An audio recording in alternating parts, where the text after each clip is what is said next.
న దేవాయ న విప్రాయ న బంధుభ్యో న చాత్మనే కృపణస్య ధనం యాతి వక్మి తస్కర పార్థివై.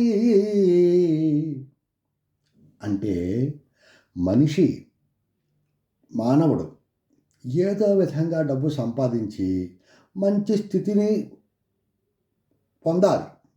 అంతేకాని డబ్బే జీవితము అనుకోకూడదు, పిసినుగొట్టు కాకూడదు. బంధువుల్ని వస్తే మన ఇంటికి ఎక్కడొచ్చేస్తారో అని భయపడిపోయి, లేకపోతే ఇది కొనుక్కుంటే డబ్బులు ఖర్చు అయిపోతాయేమో అని భయపడిపోయి, మన బంధువు ఎవరైనా కూడా వీధి కొసలు అక్కడ కనబడితే ఈ వీధి నుంచి ఇలా వెళ్ళిపోయి ఉంటారు. మన బంధువుల్లో కూడా చాలామంది అలా ఉంటారు. అలా ఉండకూడదు. ధర్మకార్యానికి ఉపయోగించాలి.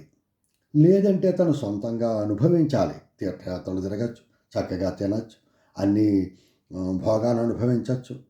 లేదంటే దానాలు ఇవ్వచ్చు. ఏదైనా పండగలు అవి వచ్చిందంటే అప్ప చెల్లెళ్ళని అన్నదమ్ముల్ని పిలుచుకుని చక్కగా పండగలు పబ్బాలు చక్కగా ఘనంగా నిర్వహించుకోవచ్చు. పూజాది కార్యక్రమాలు నిర్వహించుకోవచ్చు. దానాలు ఇవ్వచ్చు. ఇలాగా ఆ ధనాన్ని సద్వినియోగం చేయాలి. అంతేకాక శుభ్రంగా ఆ ధనాన్ని ఇనపెట్లో కూర్చుని గదిలో తాళం వేసుకుని కూర్చుని ఆ డబ్బును చూసి మురిచిపోతూ గంతులు వేస్తూ ఉన్నవాడు నరకాన్నే పొందుతాడు తప్ప వాడికి స్వర్గం అన్నది రాదు. దానము భోగము నాశము పూనికతో 3 గతులు భువి ధనమునకున్. దానము భోగము నెరుగని దీనుని ధనమునకు గతి తృతీయము పొసగున్. మరి తను అనుభవించక, దానాలు చెయ్యక, దైవ కార్యాలకి వినియోగించక, ఆ డబ్బును అలాగే చూసుకుంటూ ఏదైనా మన చిన్నప్పుడు చదువుకున్నాం, ఊరి వెలుపల పాడు కోనేరు చెంత పసిడి దాచని పిసినారి మొసలి ఒకడు అని. ఆ డబ్బు ఏమవుతుంది? గతి తృతీయమ పొసగుం తస్కర పార్థివై. డబ్బులు ఎవడో ఒకడు దొంగలు ఎత్తుకుపోతారు. లేకపోతే కొన్నాళ్ళ తర్వాత ఎవడో ఒకడు వంశోద్ధారకుడు చక్కగా పుడతాడు.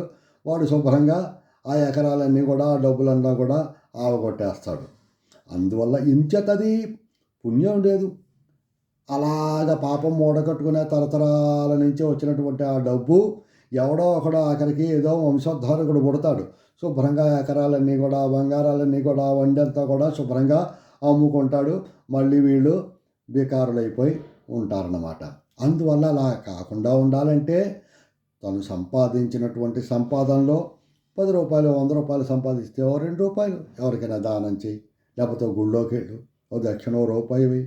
లేకపోతే ఏదైనా మీ ఊళ్ళో ఏ వినాయక చవితి లేకపోతే ఏ దసరాలు చందాలకు వస్తారు, ఓ 1000 రూపాయలు రాయి. కరువే వచ్చింది నీకు, లక్షలు మూలుగుతున్నాయి కదా. అలా చేయాలని ఈ యొక్క శ్లోకం ద్వారా మనం తెలుసుకోవాలన్నమాట.